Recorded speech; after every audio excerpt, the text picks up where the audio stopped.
اس کو بڑی اہمیت بھی دی گئی. اب 60 روز کا وقت ہے کہ کسی حتمی معاہدے کے لیے جو روڈ میپ ہے اس پر دونوں ممالک نے اتفاق بھی کر لیا ہے. آپ کی سر کیا توقعات ہیں؟ آپ کو کیا نظر آ رہا ہے؟ میرا خیال ہے کہ ہم مذاکرات کے تیسرے دور میں داخل ہونے والے ہیں. پہلا جیسا کہ آپ نے خود کہا کہ 60 روزہ مذاکرات جو ہوں گے اس کے لیے راہ ہموار کر دی گئی ہے اور مفاہمتی یادداشت پہ دستخط پھر جو ہے لیک لوسرن میں مذاکرات ہوئے اور اس سے جو ہے بنیادی امور طے کر لیے گئے ہیں. 4 ورکنگ گروپ قائم کیے گئے ہیں. اس میں ایک جو ہے اس کا نیوکلیئر فائل سے تعلق ہے، ایک جو ہے وہ مانیٹرنگ کرے گا، ایک جو ہے جو معاشی پابندیاں ہیں یا کسی قسم کی بھی پابندیاں ایران کے اوپر ہیں، اور دوسری جو چوتھی ہے وہ ریکنسٹرکشن اینڈ ڈیولپمنٹ کا ورکنگ گروپ ہے. تو اس کا مطلب یہ ہے کہ ڈھانچہ ابھر کے آیا ہے. اس کے ساتھ ساتھ اگر آپ دیکھیں 2 اہم ترین کمیٹیاں ہیں. ایک ڈی کنفلیکشن کمیٹی ہے جس نے وہ لبنان میں جو ہے جنگ بندی کروانی ہے، اور وہ بہت ہی ضروری ہے کیونکہ اگر اس میں کوئی کامیابی نہیں ہوتی جنگ بندی کے سلسلے میں تو پھر دوبارہ سے جو ہے ہاسٹیلیٹیز کا آغاز ہو سکتا ہے یا پھر جو ہے ان مذاکرات میں تعطل آ سکتا ہے. اور دوسرا یہ ہے کہ ایک ہائی لیول کمیٹی ہے، جو یہ ہائی لیول کمیٹی کا یہ فریضہ ہے جس میں ہمارے وزیر اعظم بھی شامل ہے، قطر کے وزیر اعظم ہیں، نائب صدر جے ڈی وینس اور باقر کالباف ہے. تو یہ کمیٹی جو ہے ابھی تک جو فیصلے ہیں ان کا جائزہ لے گی، اور میرے خیال ہے آنے والے چند دنوں میں ایک اور اجلاس ہونے والا ہے. ایک ان کے پاس ایک اور ہاٹ لائن بھی ہے، hotline between Tehran and Washington. وہ خاص طور سے یہ دیکھے گی کہ آبدہ ہرموز کی صورتحال کو کیسے سنبھالا جائے تاکہ ویسلز کی آمد و رفت میں، وہ آئل ٹینکرز ہوں یا کارگو ویسلز ہوں، اس میں کسی قسم کی وہ غلط فہمی پیدا نہ ہو، کوئی مس کمیونیکیشن نہ ہو. تو میرا خیال ہے کہ اگر آپ پورے کے پورے اس ڈھانچے کو دیکھیں، یہ جو پریزیڈنٹ ٹرمپ صاحب کے حال ہی میں کچھ بیانات تھے اور اس کے بعد جو مختلف سینئر لیڈرشپ ہے یا ملک کے اندر بھی جو سینئر رہنما ہے وہ بھی کہہ رہے ہیں کہ یہ ایک بڑا نازک ایم او یو ہے اور ابھی آگے بات چیت چلنی ہے، جیسے آپ نے بھی ذکر کیا. آپ سمجھتے ہیں کہ ابھی بھی اتار چڑھاؤ جو ہیں وہ آ سکتے ہیں؟ جو بھی نیگوشیٹرز تھے یہ اپنی کنسٹیٹوئنسیز کے سامنے جواب دیں. ٹرمپ جو ہے وہ اپنے آپ کے سامنے بھی جواب دہ ہیں کیونکہ انہوں نے بہت ہی ایمبیشس اہداف مقرر کیے تھے جس میں کہ، اور دوسری طرف جو انہوں نے مفاہمتی یادداشت کی ہے اس سے ایران کو بہت فائدہ ہو رہا ہے یا خطے کو بہت فائدہ ہوگا. ایک اعتبار سے دیکھیں تو یہ ایک بہت انقلابی مفاہمتی یادداشت ہے جس سے کہ پورے کے پورے مشرق وسطیٰ کا بالخصوص خلیجی ریاستوں اور ایران کے درمیان تعلقات کا نقشہ بدل سکتا ہے. لیکن انہیں جو ہے جو ان کے اپنے جو ریپبلکن پارٹی ہے اس میں، اور خاص طور سے ان کی کابینہ کے کچھ ارکان جو ہے اس کے اوپر سوال اٹھا رہے ہیں، تو اس لیے انہیں گاہے بگاہے مختلف سخت بیانات دینے پڑتے ہیں. ایران میں بھی اگرچہ جو ہے ان میں اتفاق رائے ہو گیا تھا اس کے اوپر، جو رہبر اعلیٰ نے مفاہمتی یادداشت کی منظوری دی تھی، اس کے علاوہ جو سپریم نیشنل سیکیورٹی کونسل ہے اس نے دی تھی، پاسداران انقلاب اور افواج ایران کی قیادت نے اسے منظور کیا اور سیاسی قیادت آن بورڈ تھی. لیکن وہاں ایسے لوگ ہیں، معترضین موجود ہیں جو یہ سمجھتے ہیں کہ اس طریقے سے ایک مفاہمتی یادداشت کے اوپر اور اس کے بعض نکات کے اوپر، خاص طور سے نیوکلیئر سے متعلق معاملات، اس کے اوپر ایران کو کسی قسم کا کوئی وعدہ نہیں کرنا چاہیے تھا. اسی لیے آپ نے دیکھا ہوگا کہ جو نیوکلیئر کے سلسلے میں ابھی جو ہے متضاد بیانات آنا شروع ہو گئے ہیں. صدر ٹرمپ یہ کہہ رہے ہیں کہ ایران مان گیا ہے کہ انٹرنیشنل اٹامک انرجی ایجنسی کے انسپیکٹرز دوبارہ ایران آئیں گے اور مختلف تنصیبات کا معائنہ کر سکیں گے، لیکن ایران اس سے انکار کر رہا ہے کہ اس قسم کا کوئی وعدہ نہیں کیا گیا. اور پھر جو ہے کچھ اور تضادات ابھر رہے ہیں. مثال کے طور پر جو ایران کے لیے بہت بڑی فتح ہے کہ انہیں $12 بلین جو ہیں ان کو منجمد اثاثوں میں جو تھے ان کو ریلیز کروایا ہے. لیکن صدر ٹرمپ یہ کہہ رہے ہیں، انہوں نے کل ہی یہ کہا کہ وہ صرف اور صرف ان 12 بلین سے امریکہ کی اشیاء خرید سکتے ہیں، وہ جو سویابین ہے یا ان کے اور ایگریکلچر پروڈکٹس خرید سکتے ہیں. ایران نے کہا ہے کہ ایسا کوئی وعدہ نہیں ہوا، لیکن اگر امریکن پروڈکٹس جو ہے کمپیٹیٹو ہوئے تو ان کو بھی وہ خرید سکتے ہیں، ان کے اوپر بندش نہیں ہے. جو ایران کے لیے سب سے بڑا بریک تھرو ہوا ہے اس میں کوئی ابھی جو ہے خیال کو رخنہ اندازی نہیں ہوئی، وہ یہ کہ جو ان کو تیل بیچنے کی، عالمی منڈیوں میں تیل بیچنے کی جو اجازت دی گئی ہے، اور اس میں یہ بھی ان کو رعایت ملی ہے کہ وہ کسی بھی کرنسی میں، پہلے وہ یا یوان میں لے رہے تھے، اس کے بارے میں یہ دوران جنگ، یا پھر جو ہے کرپٹو کرنسی میں ادائیگیاں ہو رہی تھی، اب وہ ڈالر میں بھی لے سکتے. تو ابھی جو میں نے تجزیہ کیا اس میں آپ کو دیکھنا ایسے محسوس ہوگا کہ جی. بہت سی امید بھی ہے اور بہت سے خطرات بھی ہیں. اچھا، لیکن سردار مسعود خان صاحب، ساتھ ہی آپ کے علم میں ہوگا کہ جب سینکشنز سے ایران کے اوپر تو بڑے چیلنجز بھی تھے اور ان کا وہ ذکر بھی کرتے رہے، اور ساتھ ہی پاکستان بھی وہ گیس پائپ لائن ہو یا پیٹرول کی حوالے سے جو تحفظات یا سوالات تھے وہ ماضی سے لے کے اٹھائے بھی گئے. اب یہ اگر سینکشنز ان مذاکرات کے نتیجے میں جو ختم ہوئے ہیں، اس کا اثر، جیسے آپ نے خطے کا ذکر کیا، اگر خاص طور پر ہم پاکستان کے حوالے سے بات کریں تو سر آپ کو کیا نظر آ رہا ہے اس کا پاکستان کے اوپر اثر؟ میں کہوں گا کہ پاکستان کی چونکہ بہت بڑی کامیابی ہوئی ہے سفارتی میدان میں اور یہ بے مثال ہے، تو میں کہوں گا کہ پاکستان کی بڑی سوچ ہونی چاہیے. پاکستان شوڈ تھنک بگ، کیونکہ ایک تو Iran Pakistan gas pipeline ہے، تو وہ ایک نامکمل شدہ پروجیکٹ ہے، اسے مکمل کرنا چاہیے. واضح طور پر ایران کے مطابق انہوں نے اپنے حصے کا کام کیا ہوا ہے، ہم نے اپنے حصے کا کام کرنا ہے. لیکن میں یہ تجویز بار بار دے رہا ہوں کہ ہمیں یہ کرنا چاہیے کہ پاکستان ایران راہداری قائم کرنی چاہیے، اور یہ راہداری جو ہے ایران سے گزرتے ہوئے وسطی ایشیا میں جانی چاہیے. اس کی ہلکی سی جھلک آپ نے دیکھی دوران جنگ، جب تقریباً 3,000 جہاز بحیرہ عرب سے، کیونکہ وہ خلیج فارس میں نہیں جا سکتے تھے یا خلیج فارس سے باہر نکلے تو اپنے منزل پہ نہیں جا سکتے تھے، تو وہ لیکن ان کی جو بھی مرچنڈائز تھا it was destined for Iran. تو وہ جب وہاں لنگر انداز ہوئے تو ہم نے تینوں اپنی جو پورٹس تھی، یعنی کراچی، پورٹ قاسم اور پھر گوادر، اس کو استعمال کر کے وہ ساری کی ساری اشیاء جو تھی وہ ایران کو پہنچا دی چمن اور تفتان سے. تو اس کی وجہ سے ایک نئی راہداری بن گئی ہے. اس راہداری کو مضبوط اور مستحکم کرنے کی ضرورت ہے. اور پھر جو ہے چابہار سے اوپر جو راستہ جا رہا ہے وہ جو وسطی ایشیا کی طرف، اسے پاکستان استعمال کرے، اور چابہار اور گوادر پورٹس جو ہے ان میں ایک قسم کی سسٹر پورٹ ریلیشن شپ قائم کرے. پھر یہ ہے کہ جو ایران کے ساتھ میں سمجھتا ہوں کہ، اور کل صدر پزشکیان بھی یہاں تھے، تو بجلی، تیل اور گیس، اس کی درآمد پاکستان کے لیے کھلنی چاہیے.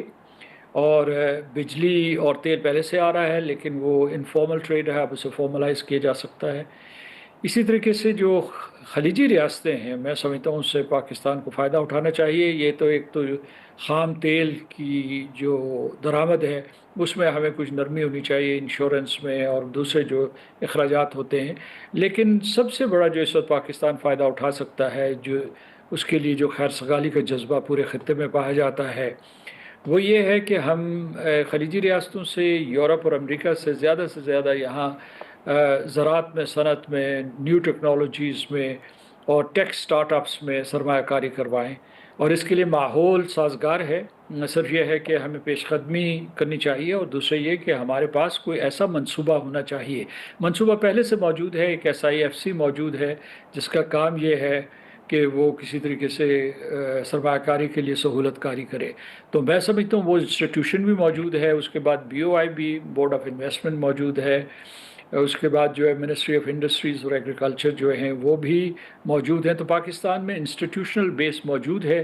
اگر ہم جو ہے بجائے الگ الگ مختلف خانوں میں کام کرنے کے بجائے ایک سنرجائزڈ ایفرٹ کرے تو پاکستان اس سے بہت بڑے پیمانے پہ مستفید ہو سکتا ہے. اچھا سر، آخر میں میں اس سے ایران امریکہ سے ہٹ کے ذرا ایک سوال کروں گا. آج قومی اسمبلی کے اندر خواجہ آصف صاحب کا ایک راولہ کوٹ کے کشمیریوں کے حوالے سے جو بیان تھا، جس پر بلاول صاحب نے بڑی ناراضگی کا اظہار بھی کیا، اور انہوں نے کہا کہ وزیر دفاع ابھی تک کابینہ کا حصہ کیوں ہیں. میں آپ سے سر جاننا چاہوں گا، اگر آپ کی نظر سے خواجہ آصف صاحب کا بیان گزرا ہو یا آج کی بلاول صاحب کی اسپیچ گزری ہو، آپ سر کیا اس ساری صورتحال پہ کومنٹ کریں گے؟ جو خواجہ صاحب نے کہا ہے کہ راولہ کوٹ کے جو لوگ ہیں وہ تو کشمیری نہیں ہیں.